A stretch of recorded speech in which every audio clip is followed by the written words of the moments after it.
Hello. Thank you for giving me this opportunity to share with you my experience in countering conflict and radicalization through art and culture. I have to get my... So, first, meet Ali, back in 2013. And meet Atrice around the same period. They were fighting on opposite sides of a sectarian civil war. And meet them now, with me in the middle, an HSA graduate and ex-consultant. How did we bring on the one hand two young men who had fought on the opposite sides of a sectarian civil war and a business consultant working on strategies and restructuring of companies in one picture together, with the power of art and culture? But before I jump into that, I would like to ask you a question. What pops up in your head when you think of radicalization or sectarian conflicts? Words like terrorism, mass killing, inhuman behavior maybe? People around the world, and specifically in the Middle East, have been trying to push back that rise in sectarian tensions and extremist school of thought. But let's admit, we haven't been doing a very good job. And I think the reason why we are not doing a very good job is we fail to first understand the why. It's not easy to understand why people become radical and decide to become part of groups that kill each other for religious or ideological reasons and try to impose their black and white views on the world, right? I think reasons are many and diverse, and they vary from country to country or regions to regions. But I'm here to tell you today about my experience and the reasons that I see happened in the northern city of Lebanon, Tripoli. There, I found out that the reason why people support groups such as Nusra Front or ISIS or fight sectarian wars and kill each other are not based on ideological reasons and are not ideologically based. In many cases, it's the marginalization, the lack of sense of belonging and identity, the perceived injustice, and the lack of hope in a better future, fueled by fear of one another, that make them very easily manipulated to yield to extremist ideologies that on the other hand give them a sense of worth and some income. I did not come to that conclusion by reading books or researching the internet. I came to it out of my own personal experience in peace-building work in Tripoli. As I mentioned, I used to work in the corporate world. And in 2012, I decided to found an NGO on the side called March, whose main purpose was to fight for tolerance, equality, and freedom of expression in a small country that is home to 18 different religious communities and who has fought a very bloody civil war from 1975 to 1990 that left us with deep wounds and unresolved sectarian tensions. To support my work, I took a diploma in 2012 in mediation. Back then, the northern city of Tripoli was witnessing very violent clashes that had been going on for decades. Let me tell you about Tripoli. It's Lebanon's second largest city after the capital, Beirut. It's a port city, and it's not far from the Syrian borders.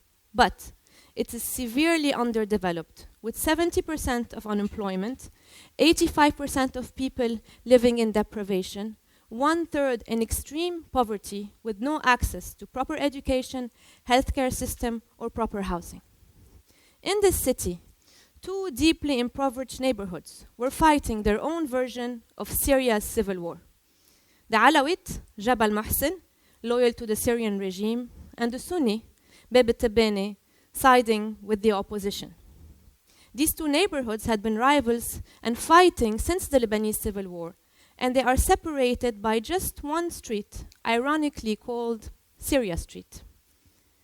The violence got worse with the start of the Syrian crisis in 2011, and these two neighborhoods also became a fertile ground for extremist recruitment, successfully targeting the young, the poor, the unemployed, and the frustrated.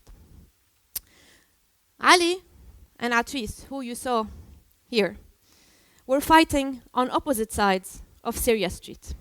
Let me tell you a bit about their lives back then. Ali was 24 years old. He's a Sunni from Beit Tabbani. He is stateless because his parents failed to register him at his birth, so he has no papers and he doesn't exist. This means he has no right to work, no right to get married, to social security, to health care, to own anything. He just doesn't exist. And thousands are like him in Tripoli due to poverty and ignorance. Members of his family got arrested several times for their very visible religious appearance. Their homes were broken into and they were strip searched. His brother fell from a building while he was working illegally because he is also stateless, lost his eyesight and the use of his legs, and his family has no money to treat them. Many of his family members went to Syria to fight, and Atris joined them, siding with the opposition and fighting, like he told me later, for a cause. He had to come back when his brother had the accident, and he stayed unemployed.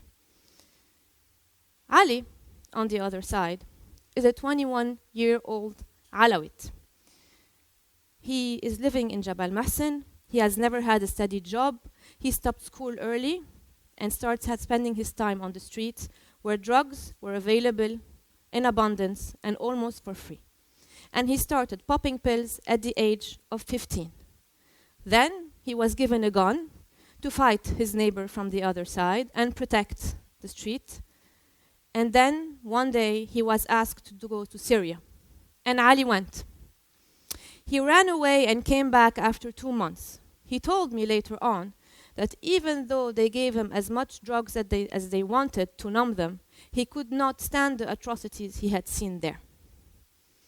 Before joining us, Ali's sectarian allegiance and his loyalty to the Syrian regime always came first. And many of the other young men there lived similar experiences. Ali and Omar were fighting each other until the government, at the end of 2014, militarily imposed a ceasefire by failing all other standard mediation, and the area became a military zone. But despite that, sectarian tensions and radical ideologies were still plaguing the community, especially among the young, frustrated, marginalized generations who started going more and more to Syria. It's back then that I decided to try an experiment with my team, a new way of resolving conflict by offering them something else. Back then, I saw people like Atris and Ali on TV and thought to myself, is this really how it's being portrayed? Are they really ideologically convinced of what they are doing? The idea that I had was simple. Write and produce a comedy play inspired by the lives of those fighters and performed by them, and tour it and stage it across Lebanon. I thought to myself, what if we took them out of their own environment, gave them a common purpose, got them to talk to one another without prejudice or fear, and allowed them to channel their anger and frustration in another way, all the while having fun? Maybe their perspective could change.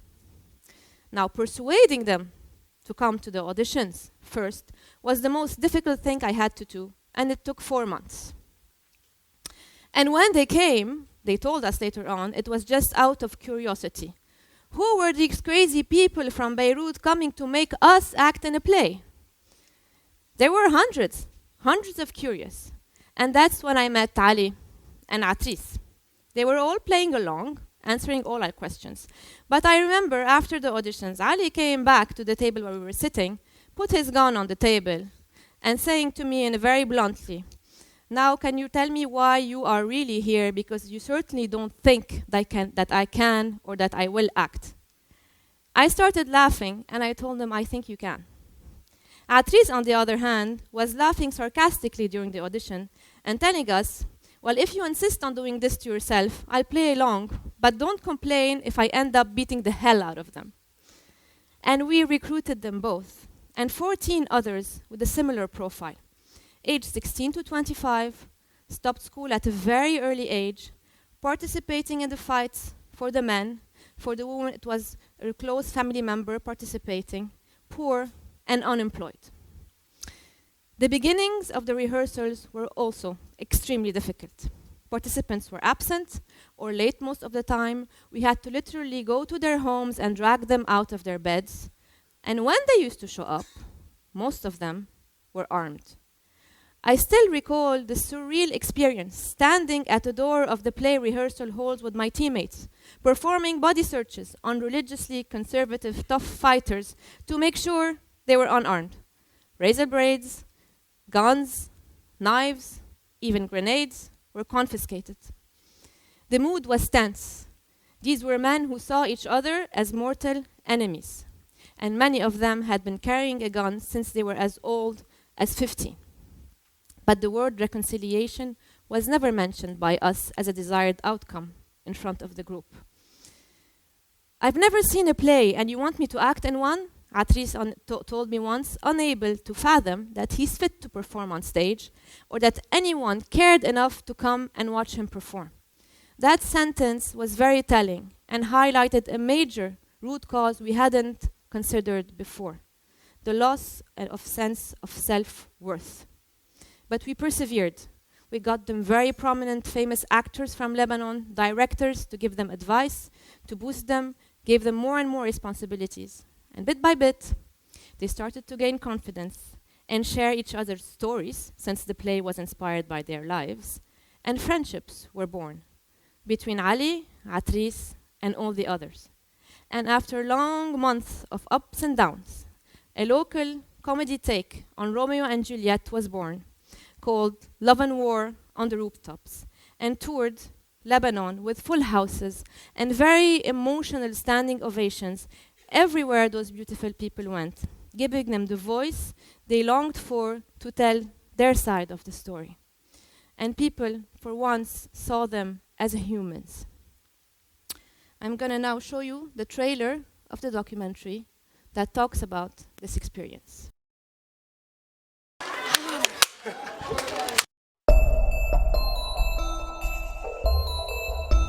أنا أول نازل على مسرحية أصلاً كمان فرد، شفتوه كلكم.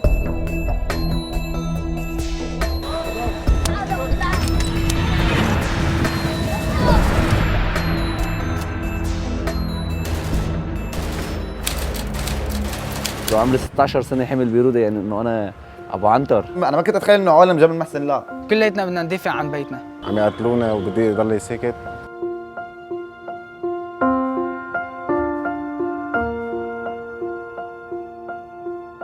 بيني وبينك السخط اللي كان بده ينزل، أنا بدي أنزل ولا كنت آخذها مسخرة. مسرحية بدهم يعملوها الجماعة حتكون مسرحية. إذا في شغلة نفعتني بالسجن هي إني قدرت أتعرف على ناس مثلك، وقدرتوا تغيروا لي الوضع براسي كله سوا.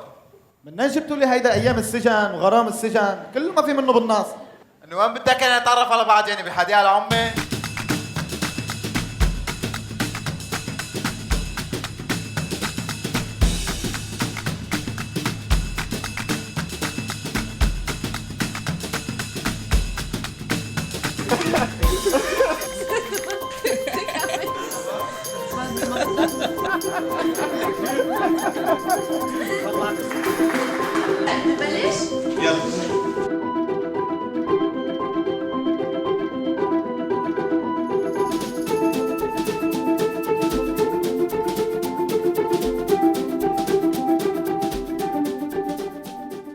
What began as a pilot project with just 16 people quickly mushroomed into something much bigger. More plays, multiple rap music groups, a host of street artists, composers, songwriters, choreographers. The one thing they all had in common is that they were working together, not only to express their anger through art, but also their hopes and their dreams and their wishes for a better future.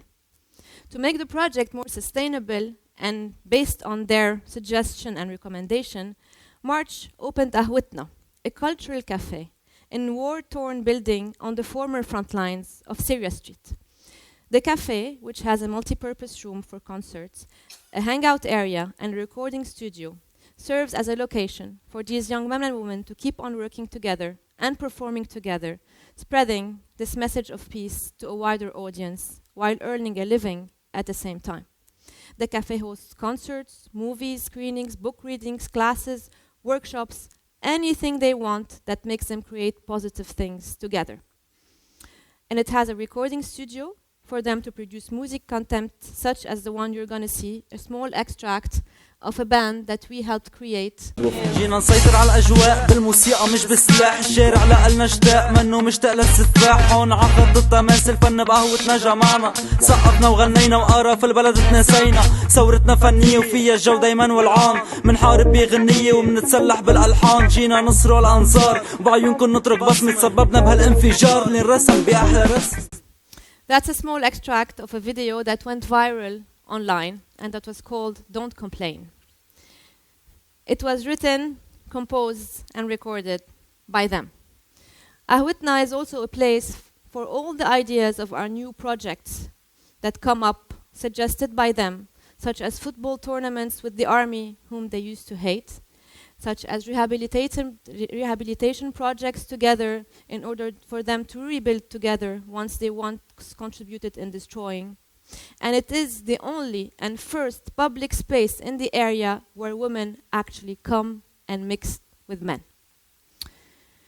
Our third community we created out of the hardships of the two divided ones grew from just 16 to hundreds and hundreds.